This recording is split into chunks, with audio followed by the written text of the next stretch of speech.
સાબરકાંઠા જિલ્લામાં ખેડબ્રહ્મા તાલુકાના કરુડા ટાંડાના હાવજ મેલડી બંજારા મ્યુઝિક ચેનલના ઓનર મુકેશ વણજારાના દીકરા ચિરાગ વણજારાનો જન્મદિવસ હોય ત્યારે કેવું ગવા હે દાદા ચંદ્રબાણના કુળમાં પૂજાણી રે માં મેલડી સદા રાખજે હાથ માથે રે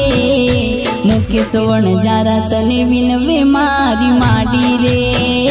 મુકેશ વણજારા તને વિનવે મારી માડી રે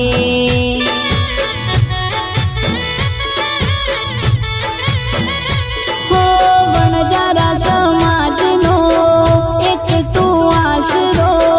કાયમ રાખજે માં ચડતો દાડો ચિરાગનું જીવન સફળ કર્યું મેલડી માતાએ જીવન સફળ કર્યું મેલડી માતાએ લખ્યા મારા લેખ મારી માતાએ લખ્યા મારા લેખ મારી માતાએ